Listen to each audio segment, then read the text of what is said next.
Alright, welcome back to Black Myth Wukong, and it looks like new patch has just dropped, and with the new patch comes a bunch of interesting things. Store. Snow-laden woodland. So, okay, let me just start off with what's been added. First of all, there's a journeyer's chart, and so this is where I'm located in the Ryu scroll in the Zodiac village. And this is view travel destination. Yeah, so obviously this is the chart of the first chapter. I'm very happy that they did this, but you have to purchase the Journeyer's chart for every one of those chapters afterwards, after you discover it. And so, as I saw now, there is Snow-laden woodland. If I had to guess, this is chapter 3. Yep. So interesting. So at what point does it actually choose to update? Snow Hill Path. Oh, right. So this leads to Snow Hill Path. Mirror. You fight the dragon here. Then you get to the... Yes, you get to the... not Warding Temple. Not Snow Veiled. Huh? Lower Pagoda. Oh wow, it's layered. Wait, so how do I go? Oh, this is the only way. So there's Lower Pagoda and it's actually like a 5-story tower because the money wheel before fighting Captain Wise Voice is located at the top. And so then, once you defeat Captain Wise Voice, yeah, there's the outside the wheel shrine. Then you arrived at the Snowvale Trail from which you can go one direction to reach the Great Pagoda, and then you can go the other direction to continue the story with the Warden Temple. At the Warden Temple you fight Macaque Chief and then you travel further. No, not like this. And then you suddenly, as you walk up, you suddenly end up on this General Turtle. Which is also where you fight Kanjin Star and then Cyan Loon over here. After which, this is the giant turtle. You arrive to the north shore of the Bitter Lake. Here is the General Snake. Here is Shen Loon, which is basically how you get to the Zodiac village, which is where I am at right now. And then there's actually multiple paths here. I know there is a path that goes kind of like this, and maybe it's hidden on purpose because it's like a hidden side quest here. Yeah, I'm fairly certain that's what it is, unless it's this. Oh, it's actually this. Yeah, my bad. So this is where you meet the Green Cape Monk for the first time. Don't really remember what this is. Oh, um, this yeah, this may be where you interact with Maitreya for the Four Buddha stuff. Unless... No, it's not. What is this then? I don't quite recall. But yes, so yeah, this is the Four Buddhas stuff. See, there's Four Buddhas. And then you actually probably don't even have to do the thing. I'm actually going to explore this in another playthrough of mine, where I'm already at chapter 3. And actually this is exactly where we're gonna go now. Because with these new features, there's been also a bunch of bug fixes that I'm going to go over in a moment. But yeah, mindfulness cliff, right?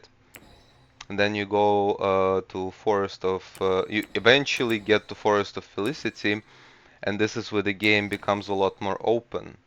Here you also meet the Fox Guy, and then if you continue down the road, you arrive not even at the Towers of Karma. For Towers of Karma, you actually have to make a turn, and at the Towers of Karma, I believe, pretty sure over here, you meet the Green Cape Monk for the second time. Alternatively, if you go this way, you arrive at the Brook of Bliss, and over here you would be fighting non-able. Then, if you go down this path, you will arrive at the Watermelon Field, where you will encounter Green Cape Monk for the third and last time. But if you keep going down the main path, so to speak, and this is actually very interesting because over here it actually points out the corpse of Captain Void Illusion, which is needed to complete the third prince's quest. And that's, yes, that's very close to the Longevity Road bonfire shrine. And then as you continue down, you eventually arrive at the new Thunderclap Temple. And there's the temple entrance.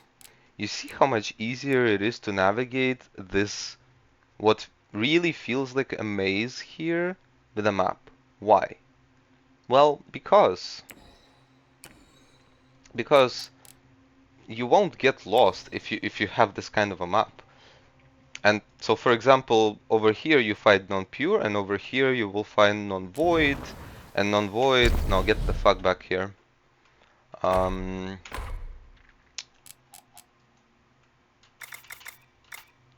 okay. Non-void is the requirement for the Fox Guy, which you find at the Forest of Felicity. So it's actually quite a way to make it there, which is on its own, in my opinion, quite interesting. The other interesting thing is that actually Captain Kalpawave is guarding this path to the new Thunderclap Temple. So you see, this is the kind of insights that you can kind of even get from just having a map, because it actually gives you a much better perspective on what's going on within a chapter. So it becomes much easier to follow everything. And then over here you also meet with Matianba for the third time, for example. And of course then eventually you arrive to Mahavira Hall, after which you meet with the final boss, Yellowbrow, and so on and so forth. Well then, what else is there to say? Well, to celebrate the Chinese New Year, they give you an outfit.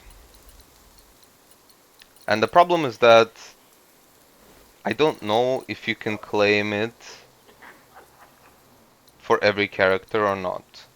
And I also don't know what kind of stats it has, but I can see that it's a common armor. Now, just because it's a common armor doesn't mean it's going to be worthless, because for example the Folk Opera armor, which came with the deluxe edition, is upgradable. And honestly speaking, I have absolutely no idea what the mythical version of it is like, or if it's even worth consideration. But yeah, that's the thing. So last thing I wanted to discuss is actually quite curious, but um, I'm actually going to I'm actually just going to go to chapter 2, and that way I can probably buy the map there or something like that. It kind of makes no sense because the patch notes specifically say, or not even the patch notes, basically the game even tells you that you have to first like visit a chapter in order to be able to buy um, the map, right? But for example, I went to chapter 3 before patching, and obviously I've been to chapter 6, right? So here you go. So here's another map, and this one is only 600, so it's good. Okay, so let me just go revisit that vendor. No, but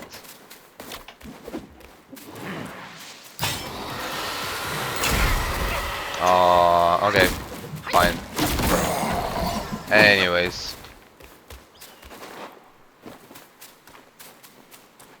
Kind of curious what he has. That I wanted to look at. I mean, I don't even have to be curious. Like, I know that... Like, this is a scam. We've been through this. There's a massive abundance of this upgrade material. He probably sells it for too much, but I never checked this one. This one is... Actually, I'm kind of curious. If I buy this before going into New Game Plus, will I keep it? Because that could facilitate the completion of the optional quest for the chapter 2, for example. Because, for example, then you don't have to kill the Mother of Stones to get to this guy, and you don't even have to kill the what's it called? The Tiger Vanguard to get the Sobering Stone otherwise, right? So you can completely bypass both of those quests.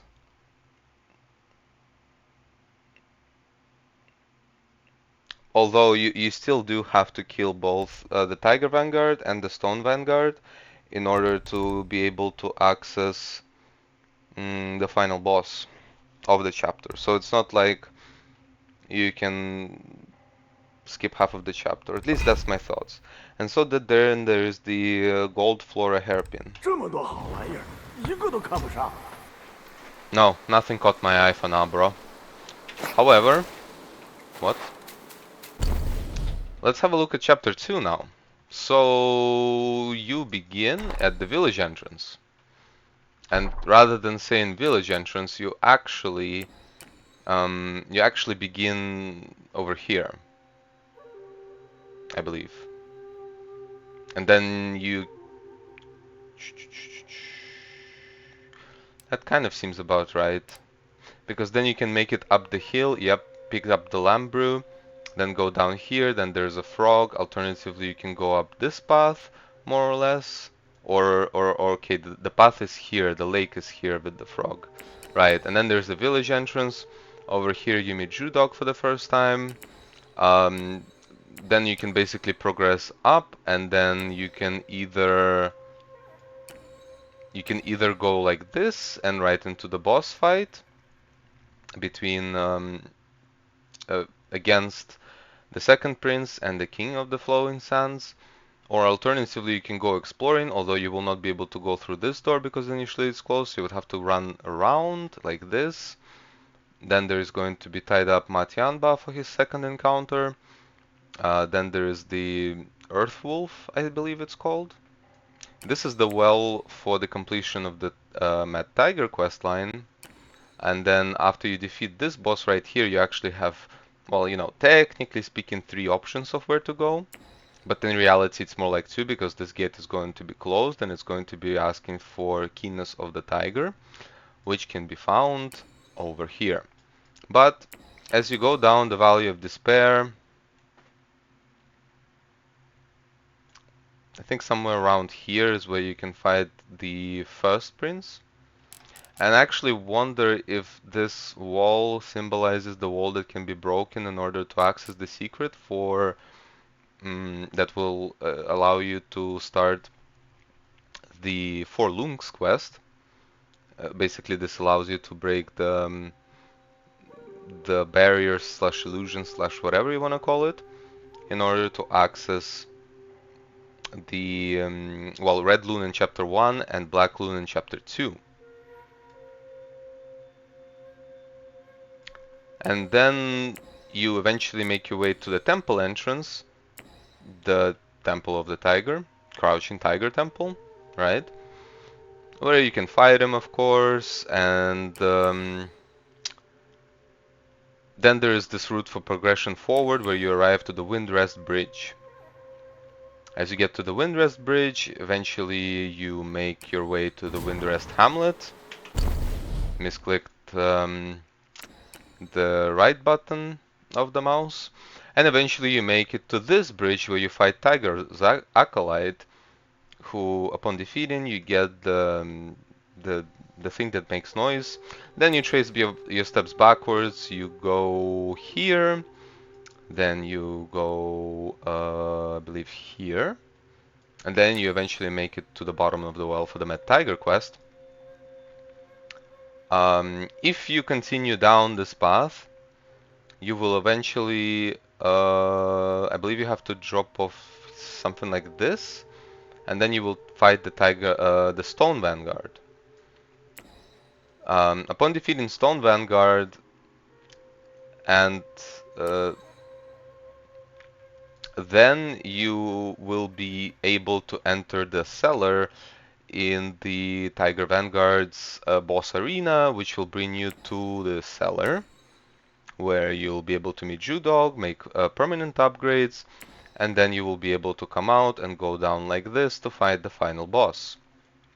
Alternatively, um, well, there's a bunch of alternatives. So, for example, after defeating the Tiger Vanguard, you can open this gate, and then you can go down like this.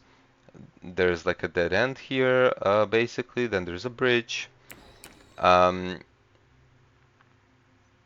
and then I think this is a slope that you slide down in order to make it to the wind seal gate. No. This is not the slide down slope. This is the slide down slope. And it goes from, okay, let's backtrack a little bit. Let's take the other alternative path with the gate closed. You go here, you move, you kill some stone guys, then you arrive to the squall hideout. That's actually where the shrine at which I started off before going to the vendor. Actually, I think the vendor has his own icon, which is nice.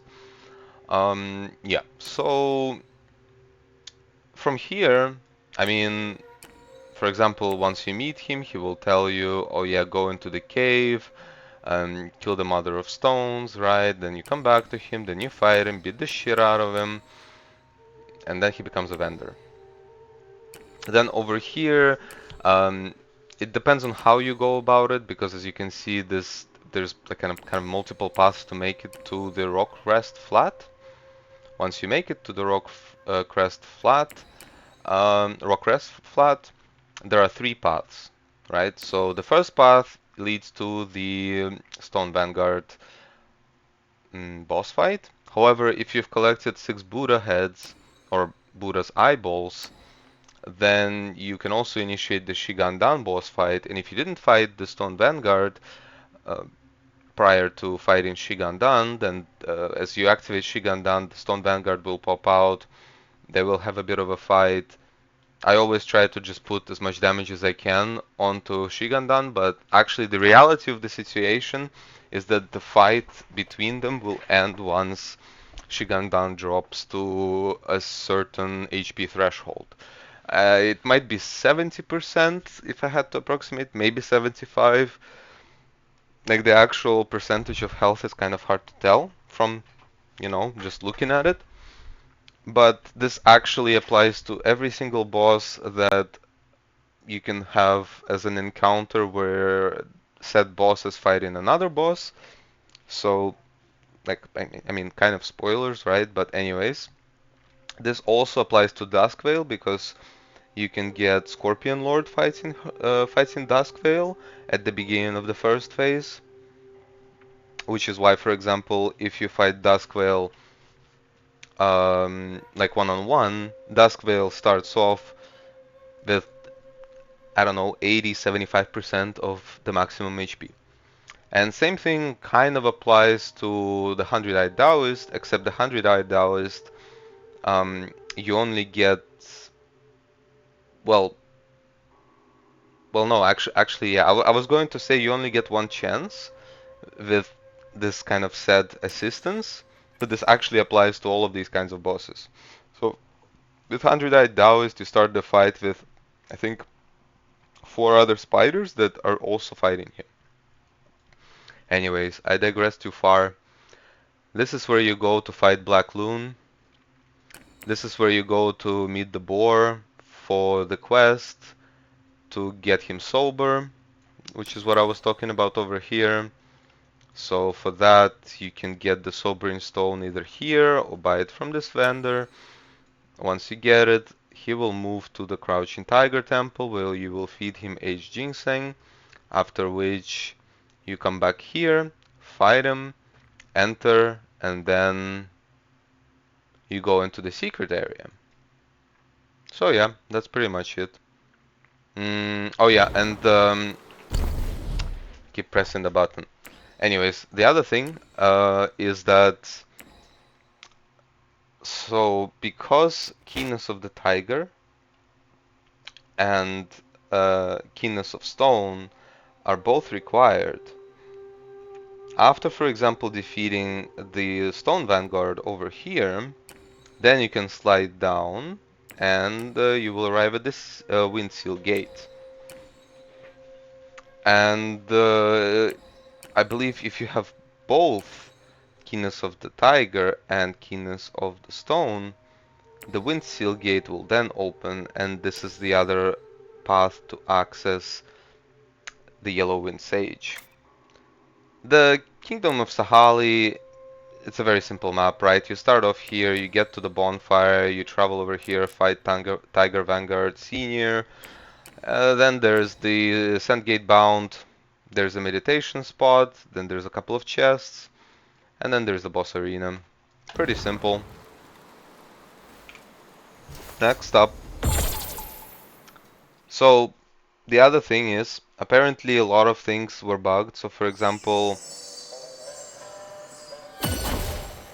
the way it's said here is that apparently the king of the kingdom of flowing sands and his son are supposed to drop the spirit of the second rat prince upon defeat, regardless of whom you defeat first. Then there is bosses dying, like Kanjin Star dying unexpectedly under certain conditions. Now, of course, developers are not going to list what those conditions are, and the reason behind it is because it's actually very simple. Obviously, it's because the well, they don't want to like publicly announce what those conditions were. Maybe because there is a certain degree of uncertainty.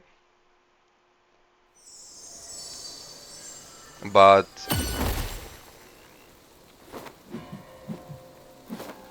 anyway, the reason I'm in chapter 3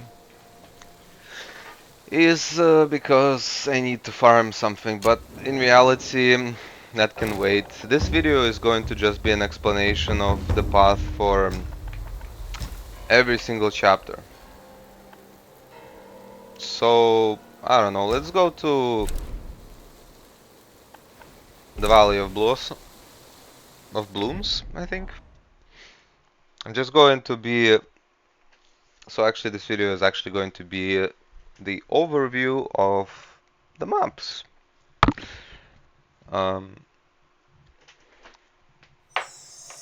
The other improvements is that apparently there's an improvement on consumption of multiple medicines consecutively. So let's test that.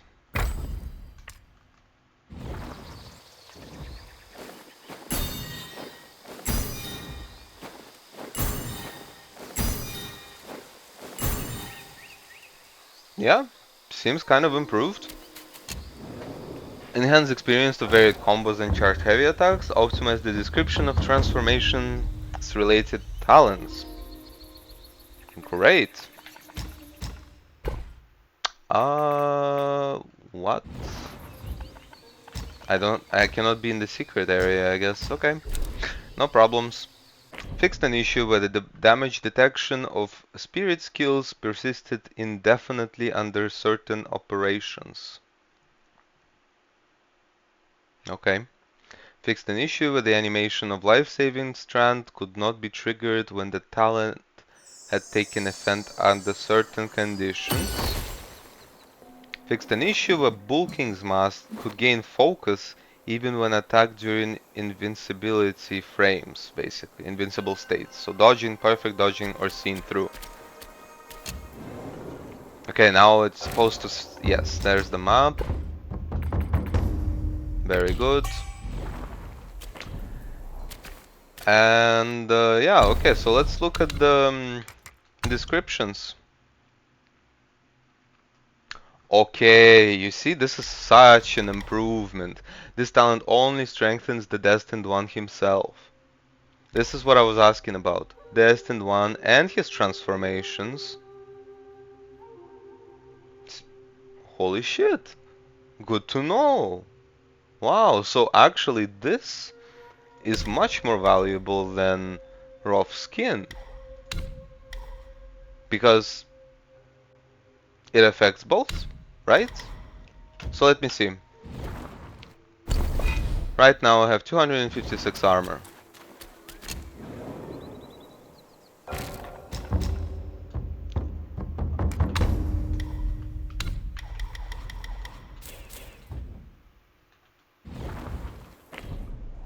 After removing 2 points I have 236 armor. This is consistent, like it's plus 10 armor per point if I recall correctly. Now let's put these points in here.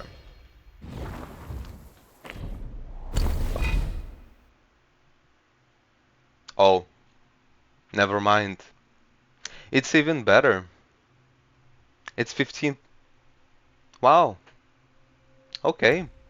So it's actually even better than the foundation tree. It's just this good.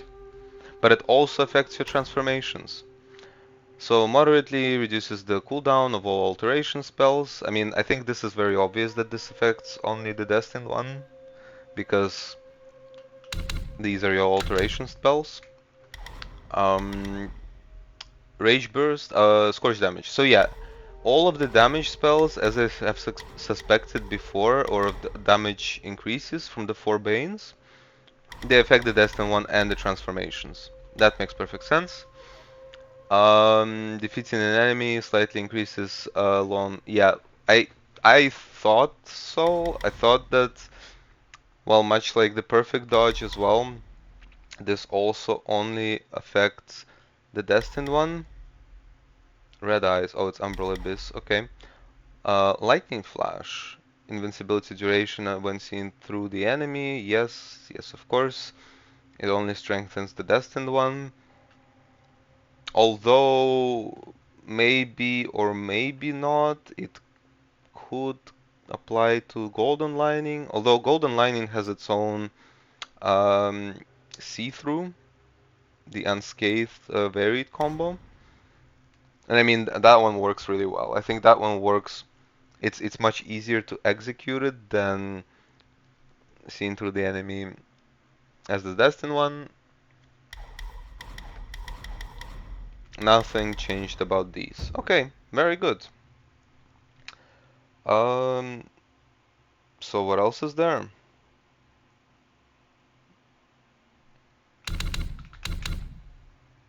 Music library. Progress bar now supports dragging. I mean, you can listen to music in the music library. Oh, what? Keyboard and mouse improvements. So it now supports the side buttons.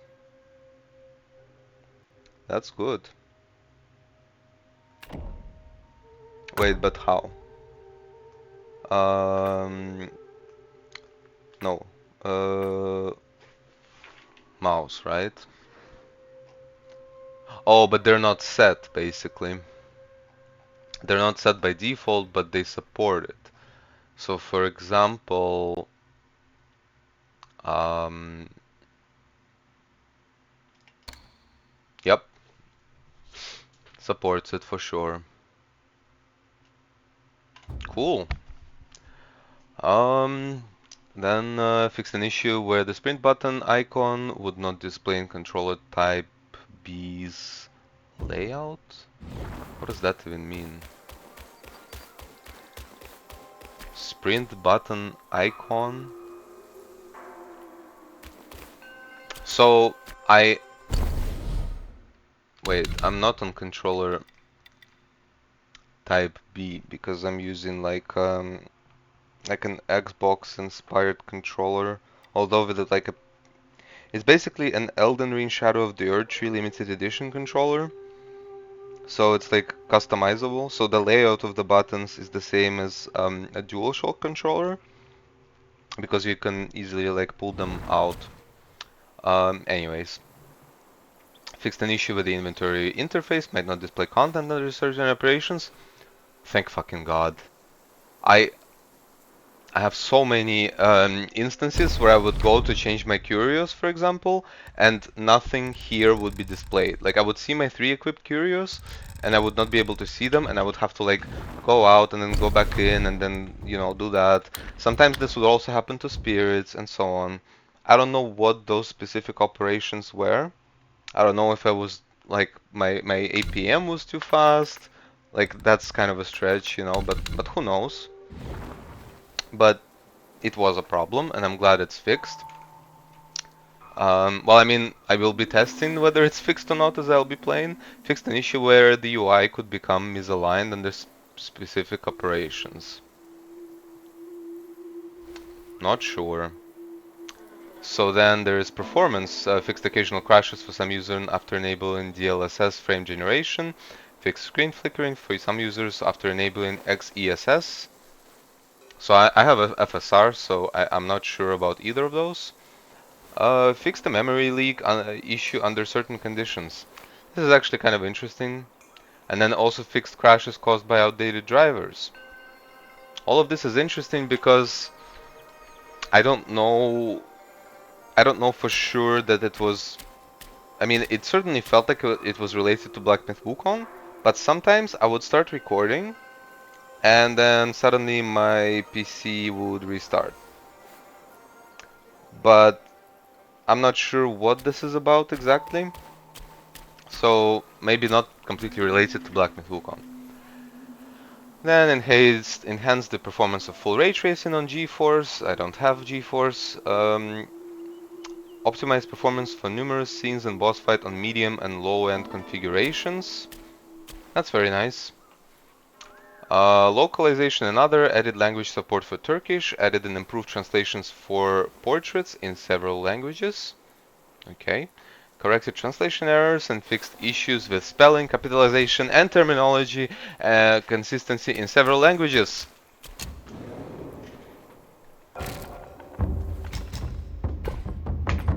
No.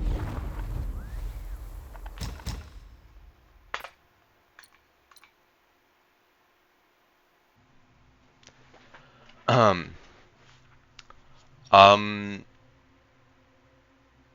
no comment. Improved text display in several languages, fixed an issue where some users were unable to load games properly due to mod interference. Okay, that's interesting. Once upon a time when the game first came out, I actually tried to install a mod. It simply didn't work. The game launched as is and it played fine. It just like the mods the mods just didn't trigger. Maybe I didn't install them correctly, but it's okay. Anyway, with this being said and done, let's look at the map of chapter 4. So, it begins... What in the flying... Okay, so yes, it begins, I believe, here, and then you run through like a bunch of different areas, arrive at the state of Deju, fight the second sister, then you drop down. Drop down where? To the upper hollow. In the upper hollow,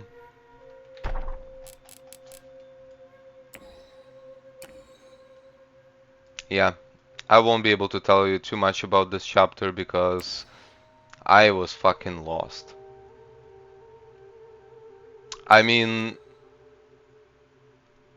it makes it much easier to understand that, well, from the upper hollow, yes, there's only one path and then you run around, and then eventually you make it to the pool of Shattered Jade. Um, Now, let me just look further.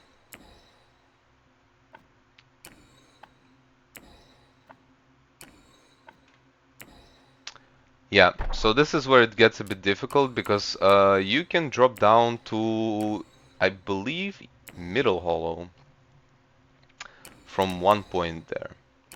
And you can also, basically there's multiple ways of going down and reaching a shrine. Um, Either Verdure Bridge or Middle Hollow. I will have to like pay more attention to the map next time I'm playing through chapter 4, which is going to be soon. No wait. And then so you get to the Cliff of Oblivion.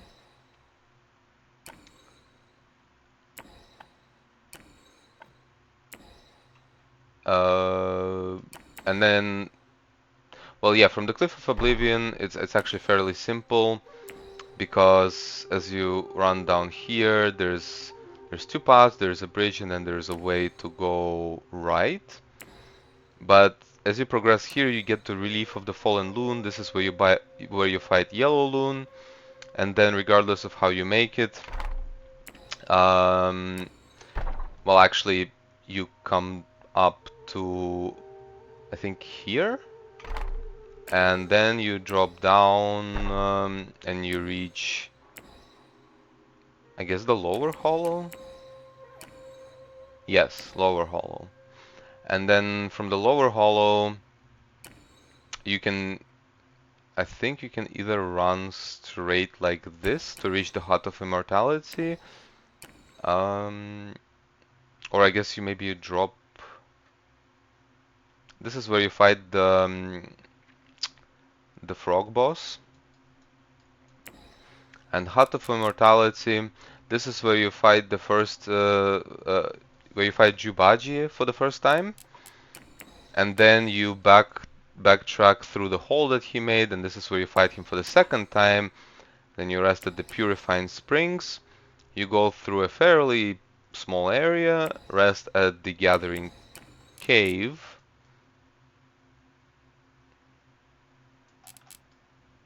I'm pretty sure this is exactly where you fight the Violet Spider. After which, you're transported not to the Court of Illumination, but to Mountain Trail. Wait, oh, I can travel just like this? Wait a second. I'm not even rested in a shrine. They just added fast travel. Huh? Wow. I mean, it's convenient. No, it's actually very convenient and very time saving. Because before you would have to use your thing to return to the previously rested shrine and then again teleport to wherever you needed to go. So I actually like this addition. Anyways, yeah, you travel up the mountain trail, eventually arriving at the Forest of Ferocity. And then you make it to the temple entrance. Make your way around. Here you arrive at the Court of Illumination eventually. Then you have three paths. Over here you tear off the final seal and have a little encounter with the Supreme Inspector. Very, very brief. Then alternatively you can go down this path. Here there's a fungi woman, mini boss, like spirit boss, and a new drink basically. I don't remember which one exactly. I think it's the one that is legendary that gives you 3 soaks and it restores a certain amount of chi on each time you drink yogurt. And then if you go down here, you fight. This is your last encounter with Venom Taoist, from which you basically enter a wall and get transported into the optional area. The optional area, you start in the Valley of, well, you don't start even at the Valley of Blossoms, you actually start over here. You run up, you meet the Hon Yi, who first appears just as a snake, but then transforms into like half snake, half woman, I guess. So yeah, she gives you kind of the quest, the request. You travel down, you discover the first shrine, the Valley of Blooms. And it's actually interesting to look at this map now because in reality, this map makes it incredibly clear, kind of where to go or how to get to anywhere, pretty much. Because, for example, what you can do is you can just take a right, arrive to the bounds of Didi's abode, and stop doing that, sir. And then you can just go up here and you can fight Scorpion Lord, which is like one of the hardest bosses in the game, I think. Or at the very least, the amount of damage he deals is just out of this world. Alternatively, of course, and this is kind of the normal route of progression, regardless of which way you go, you eventually arrive at the Petalfall hamlet. Then you enter, and over here you meet Taoist Me, who gives you the quest to give him an egg. You give him an egg, then you fight him, he transforms, you kill him, you get the transformation. And then you just advance up, eventually making it to Cloud Nest Peak, where you have the encounter with the Dusk Veil. That's chapter 4. Okay. Oh, well, last thing about chapter 4, of course, if from Court of Elimination you go to the right, or on the map it looks like you would be going west, right? If I'm assuming that like this is the top is the north and so on. If you go west, you enter the final boss fight of the chapter. Now on to chapter 5.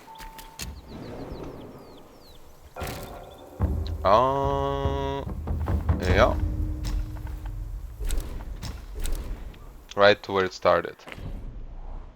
And in the meantime, there's been more bug fixes for the bosses. So it turns out that Yellow Loon had a lot of bosses where, for example, some of his kills could not be interrupted even after being seen through. I experienced this multiple times. And it's also the reason why I died sometimes. And then apparently in some cases he would get stuck on the ground. I did not experience this.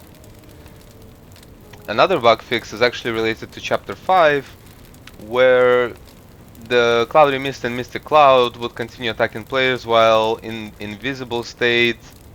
In other words, when using what? Cloud Step. Yeah, I experienced that. So it makes sense. Now let me just scroll through. Fixed an issue with some skills of Erlang would deal abnormal damage. Okay. For Heaven the Kings. Reduce the invulnerability duration of green-caped Martialist. Interesting. Improve the grappling performance of Yaguai King Yellow Wind Sage. I don't know what improved the grappling performance means, but okay. Enhance the effectiveness of the vessel Wind Tamer against non-void.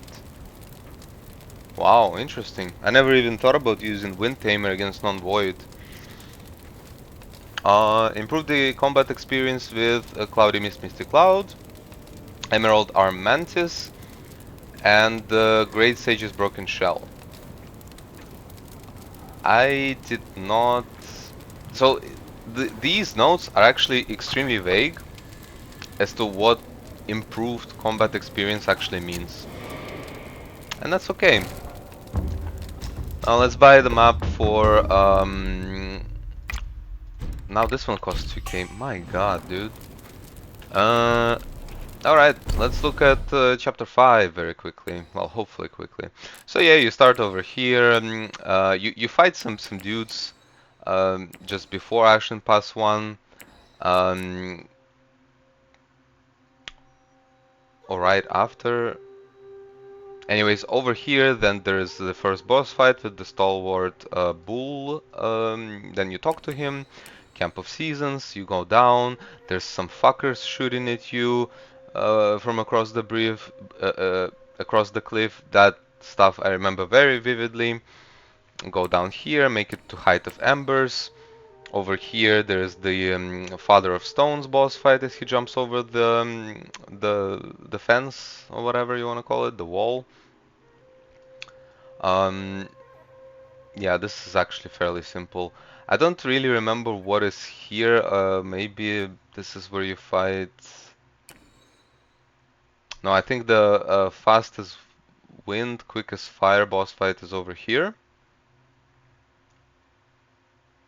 And here, I think you fight one of the cards, another one of those. I don't remember exactly the location of where you fight each and every individual card. Yeah, the map itself, it looks like just one continuous tunnel for the most part. And that's kind of what it is. If you kind of think about it, this chapter is fairly linear, but Camp of Season, Height of Embers, Ashen Pass 2, Valley Entrance. Oh, right, I forgot a part. Yeah, so at one point, yeah, you make it to Valley Entrance and progress. This is basically like underground section, basically like kind of feels like you're part-time inside of a volcano that is not super active. Basically, there's like lava everywhere, as pointed out here on the map. This is where you can find another card, and this one is for finishing the quest of Matyanba. And then you make it to Rakshasi Palace. Rakshasi Palace, it's another sequence of going across a couple of bridges, killing a bunch of mobs, until eventually you arrive at the Emerald Hall.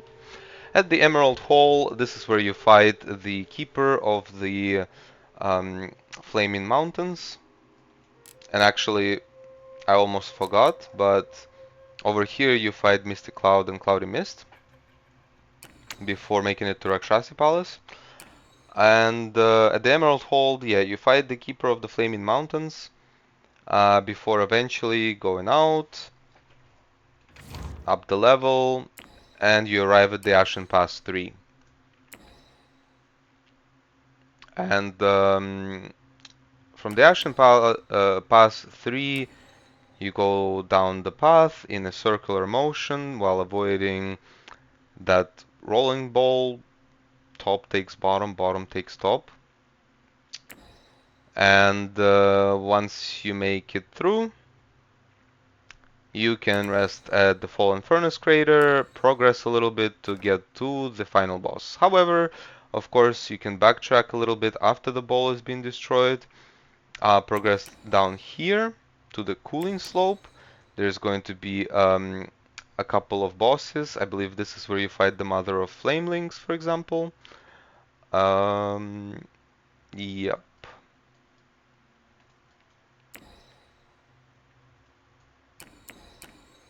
Hmm? You can make it back up to Ashen Pass 2. Huh. That's kind of new. I'm kind of curious. Let's go over there. Very briefly. I'm not like trying to stretch this out.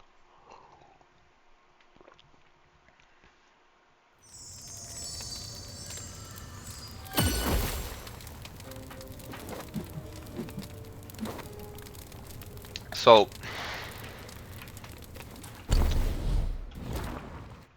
yeah, okay. Um,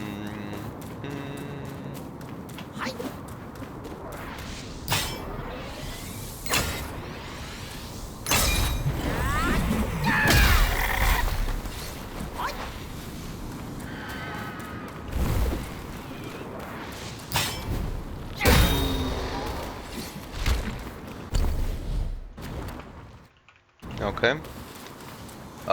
This is actually where you fight the final bronze card.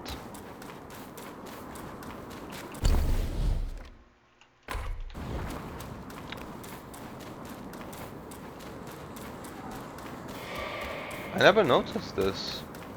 Oh wow, that's interesting.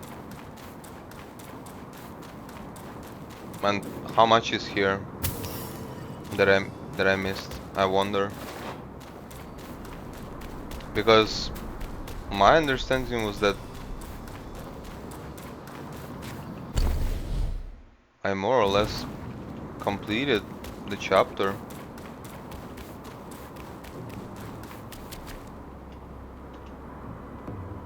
Hmm. Or is this a part that I already forgot? Because I think you like jump off here. Oh yeah, you do jump off here, right? Um. Oh shit.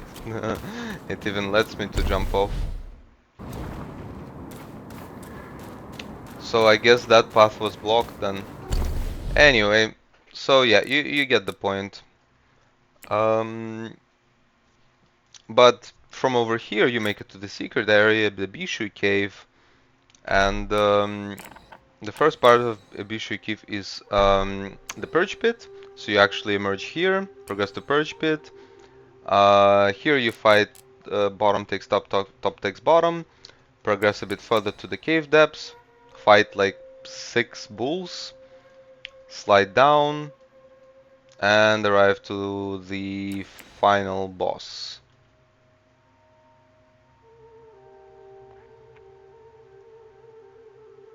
I don't know what's over there exactly actually. But that's the gist of the first 5 chapters and the quick patch overview. So, I hope you enjoyed. Thank you for watching. Consider giving this video a like if this overview was helpful. And yeah, see you next time. Goodbye.